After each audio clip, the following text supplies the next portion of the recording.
Hello friends, CSIR net life sciences का lipids का ये पार्ट 2 है। ये topic CSIR net life sciences की यूनिट फर्स्ट मॉलिक्यूल और इंटरैक्शंस का एक टॉपिक है। इस टॉपिक को हमने वेरियस सब पार्ट्स में डिवाइड किया है जो हम डिस्कस कर रहे हैं। फर्स्ट पार्ट में हमने डिस्कस किया था लिपिड्स क्या होते हैं, बायोलॉजिकल फंक्शन लिपिड्स का क्या होता है, क्लासिफिकेशन कैसे की जाती है लिपिड्स की, एंड फैटी एसिड्स क्या होते हैं। ये हमारा पार्ट सेकंड है। इस सेकंड पार्ट के अंदर हम डिस्कस करेंगे ट्राई एसाइल ग्लिसरॉल्स का मतलब क्या होता है, ट्राई एसाइल ग्लिसरॉल का फंक्शन क्या होता है, सपोनिफिकेशन एंड आयोडीन नंबर क्या होता है, एंड वैक्सेस क्या रिप्रेजेंट करते हैं। तो हम स्टार्ट करते हैं हमारा पार्ट 2, TAG या न्यूट्रल लिपिड्स। TAG जैसा कि नाम कहता है ट्राई मतलब 3, तो TAG का मतलब ये है इसमें 3 फैटी एसिड की चेन एक बैकबोन पे फिक्स्ड होती है। वो बैकबोन हमारे ग्लिसरॉल की है इस फैट के अंदर। TAG को हम न्यूट्रल लिपिड्स भी कहते हैं क्योंकि इन पे कोई चार्ज नहीं होता है। तो ये जो 3 फैटी एसिड हैं ग्लिसरॉल से कौन सा बॉन्ड बनाते हैं, एस्टर लिंक्ड बॉन्ड बनाते हैं। तो TAG जो है इसके अंदर जो फैटी एसिड है ये तीनों पोजीशन पे होते हैं ग्लिसरॉल के। तो अब ये जो फैटी एसिड है ये सेम भी हो सकते हैं। जो 3 फैटी एसिड अटैच्ड हैं ये तीनों सेम अगर फैटी एसिड अटैच्ड हैं तो इन्हें सिंपल ट्राई एसाइल ग्लिसरॉल्स कहते हैं। फॉर एग्जाम्पल ट्राइस्टीयरिन में सारे के सारे फैटी एसिड पाल्मिटिक एसिड होते हैं। 16 जो है सिंगल बॉन्डेड फैटी एसिड है। ट्राईपाल्मिटिन के अंदर 18 वाला एंड ट्राइओलियन के अंदर जिसमें एक डबल बॉन्ड है वो अटैच्ड होता है। तीनों उसी फॉर्म में अटैच्ड है। ज्यादातर जो TAG होते हैं इनके अंदर एक ही तरह के तीनों फैटी एसिड नहीं अटैच होते। इंस्टेड इनके अंदर अलग अलग तरह के 2 या उससे ज़्यादा डिफरेंट फैटी एसिड अटैच्ड होते हैं। तो इस तरह के TAG को हम मिक्स्ड TAGs कहते हैं। TAG जो होते हैं ये नॉन पोलर होते हैं। अब ये नॉन पोलर क्यों होते हैं? जैसे आपको पता है फैटी एसिड तो खुद ही नॉन पोलर होते हैं, उनमें तो एक नहीं 3 फैटी एसिड लगे हुए हैं। दूसरी चीज कि फैटी एसिड के अंदर जो कार्बोक्सिल ग्रुप है वो बॉन्ड में इन्वॉल्व है। फैटी एसिड का जो एक कार्बन है वो बॉन्ड में इन्वॉल्व है, और प्लस जो बेसिकली जो हमारा ग्लिसरॉल का हाइड्रोक्सिल ग्रुप है वो भी एस्टर बॉन्ड में इन्वॉल्व है। तो हाइड्रोक्सिल ग्रुप और जो हमारा कार्बोक्सिल ग्रुप है दोनों बॉन्ड के अंदर इन्वॉल्व है, बिकॉज ऑफ विच एक एस्टर बॉन्ड बन रहा है। तो कहीं से भी फ्री इसके पास में वाटर के साथ में हाइड्रोजन बॉन्डिंग करने के लिए कोई भी ग्रुप अवेलेबल नहीं है। इसीलिए ये जो TAGs होते हैं ये वाटर इनसॉल्युबल होते हैं, नॉन पोलर इन नेचर होते हैं, हाईली नॉन पोलर होते हैं नेचर में। ये हम एक स्ट्रक्चर देखने जा रहे हैं TAG का जिसके अंदर 3 डिफरेंट फैटी एसिड की चेन लगी हुई है। ये हो गई हमारे ग्लिसरॉल की बैकबोन जिसमें 3 कार्बन है, 3 हाइड्रोक्सिल ग्रुप है जो एस्टर लिंकेज बना रहे हैं। ये पहली चेन जो जुड़ी हुई है ये है 18 कार्बन की। ये जो दूसरी चेन जुड़ी हुई है ये अगेन 18 कार्बन की है, लेकिन इसमें 2 डबल बॉन्ड है, पोजीशन लिखी हुई है डबल बॉन्ड की। देन ये जो थर्ड चेन है इसमें 16 कार्बन के पाल्मिटिक एसिड की है। तो जब भी हम इस फैटी एसिड को डिस्क्राइब करेंगे it will be 1 stearoyl, 2 linoleoyl and 3 palmitoyl glycerol. इस तरह से जो जो चेन अटैच्ड है फर्स्ट कार्बन पे, सेकंड कार्बन पे, थर्ड कार्बन पे, उसके बेसिस पे इस TAG की नेमिंग करेंगे। TAG यूजुअली ऑयल ड्रॉपलेट्स बनाते हैं साइटोप्लाज्म में। और इनको कहाँ स्टोर किया जाता है? इनको स्टोर किया जाता है एडिपोसाइट्स के अंदर। एडिपोस टिश्यू के जो सेल्स है उनमें इनको स्टोर किया जाता है। और ये प्लांट के अंदर सीड जर्मिनेशन में भी स्टोर किए करके रखे जाते हैं। मतलब जो हमारी बॉडी का फैट है वो TAG के फॉर्म में स्टोर रहता है। एडिपोज और जर्मिनेटिंग सीड के अंदर एक खास तरह की एंजाइम होती है जिसको लाइपेजेस कहते हैं। यही लाइपेजेस TAG को हाइड्रोलाइज करेंगे तो ग्लिसरॉल अलग हो जाएगा और जो आपके फैटी एसिड्स है वो भी सेपरेट आउट हो जाते हैं। तो दो इम्पॉर्टेंट एडवांटेज हैं TAG को स्टोर्ड फ्यूल के जैसे रखने के लिए। स्टोर फ्यूल जर्मिनेटिंग सीड में और ऑर्गेनिजम्स के अंदर, एडिपोज टिश्यू के अंदर क्या सिग्निफिकेंस है? पहली सिग्निफिकेंस ये है कि ये डबल अमाउंट ऑफ एनर्जी देते हैं कार्बोहाइड्रेट से। ऐसा रीजन क्यों है? क्योंकि जो कार्बन एटम है फैटी एसिड के, ये ज्यादा रिड्यूस्ड होते हैं शुगर के कंपैरिजन में, इसलिए ये ज्यादा एनर्जी देते हैं, डबल अमाउंट की एनर्जी देते हैं कंपैरेटिवली कार्बोहाइड्रेट। दूसरा जो रीजन है, जो फैट होते हैं ये हाइड्रोफोबिक होते हैं और अनहाइड्रेटेड होते हैं, वाटर रिपेलिंग होते हैं और आपको मालूम है नॉन पोलर होते हैं।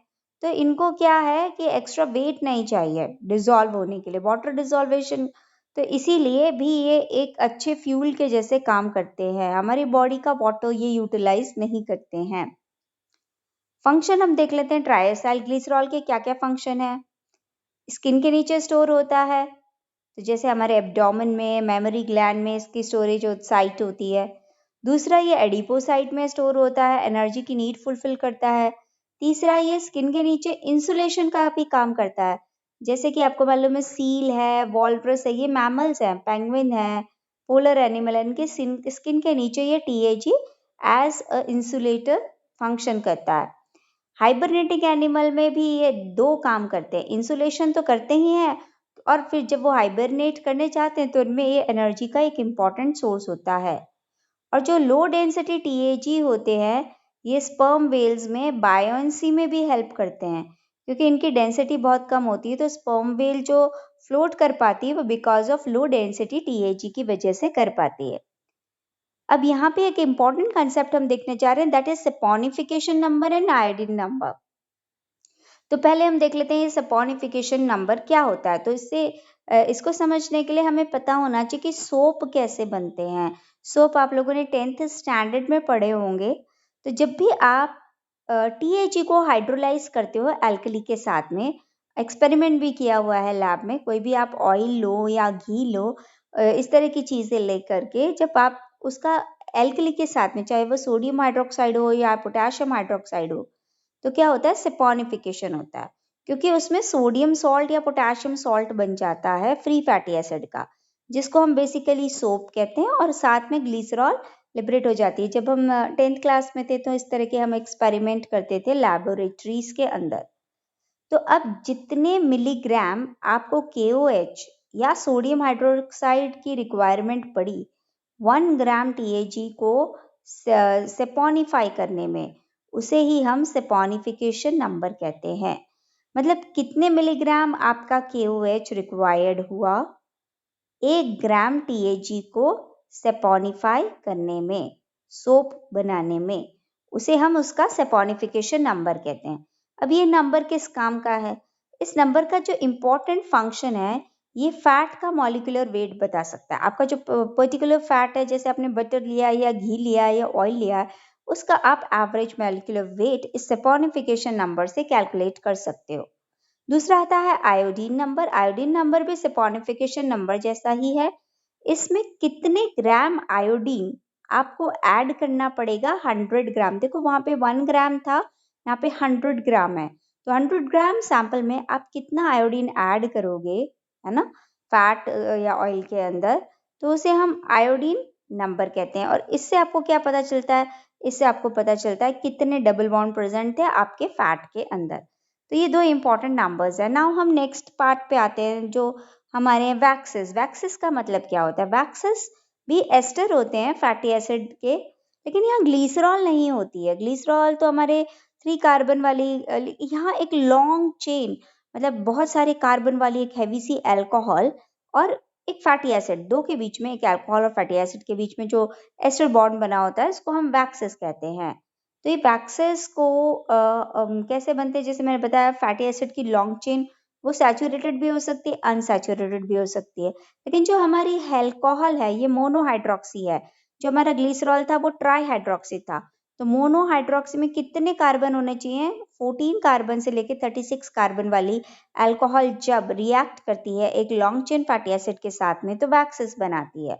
वैक्सेस का बहुत अच्छा एग्जाम्पल आप देख सकते हो, बीज वैक्स, जो मधुमक्खी अपने छत्ते में वैक्स लगाती है, दैट इज बीज वैक्स, वो भी इसी का बना हुआ होता है, वैक्सेस का, प्लांट्स एंड एनिमल में इस तरह के।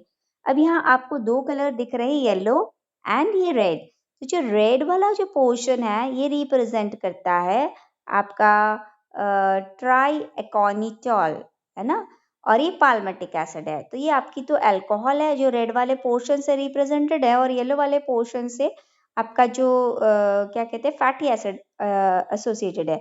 जिसे आपको दिख रहा है ये कितने कार्बन का फैटी एसिड है, that is palmitic acid, 16 carbon का फैटी एसिड है। तो पाल्मेटिक एसिड प्लस ये जो अल्कोहल है हमारी ट्राई एकोन्टेनॉल, तो ये मिला करके बीज वैक्स बनाती है। वैक्सेस के यूजेस देख लेते हैं। इनका मेन फंक्शन होता है स्टोरेज, मेटाबॉलिक फ्यूल होते हैं प्लैंक्टॉन्स के अंदर। प्लैंक्टॉन्स वो ऑर्गेनिज्म होते हैं जो वाटर के ऊपर फ्लोट कर सकते हैं। दूसरा इनका जो इम्पॉर्टेंट रोल होता है, स्किन है या हेयर है, इसके ऊपर वैक्सी कोट बनाते हैं, तो एक तरह का ल्यूब्रिकेशन या वाटर प्रूफ लेयर बनाते हैं। बर्ड में जो प्रीन ग्लैंड है, बर्ड को आपने देखा होगा अपने बीक से अपने जो फेदर्स है उनको शाइन करती रहती हैं, प्रीनिंग करती रहती हैं, इसको प्रीनिंग कहते हैं। तो इस तरह का एक वाटर रिपेलेंट का काम करता है वैक्स। और बेसिकली क्या होता है कि लीव्स को ये कोट कर देते हैं, जैसे पॉइजन आइवी है ना, रोडोडेंड्रॉन है, इनके जो लीव्स के ऊपर जो शाइनी कोटिंग आती है वो बिकॉज ऑफ ये वैक्सेस की वजह से आती है। इससे क्या होता है, कोई पैरासाइट इन लीव्स को इन्फेक्ट नहीं कर पाता है। और यहाँ पे कुछ वैक्सेस दे रखे हैं, जैसे लेनोलिन, लैम्प की वूल के अंदर होता है, beeswax, carnauba wax Brazilian palm tree से ऑब्टेन होता है। तो ये जो वैक्स हैं और जो स्पर्म ये जो ऑयल है वेल से ऑब्टेन होता है, इन सब से हम लोशंस और ऑइंटमेंट्स एंड पॉलिशेस बना सकते हैं। तो सबसे पहले जैसे हमने लिपिड का क्लासिफिकेशन, तो सिंपल लिपिड्स हमने देखे हैं। बेसिकली सिंपल लिपिड्स में आपने डिस्कस किया है टीएजी एंड वैक्सेस। तो ये था हमारा part 2। My self doctor Aarti Sharma from Siddhi Vinayak institute of life sciences. कोई भी क्वेरी हो तो आप मुझे ईमेल कर सकते हैं या व्हाट्सएप कर सकते हैं। वीडियो पसंद आए तो like, share and comment and subscribe ज़रूर करना। Keep sharing and watching my other videos. Thank you.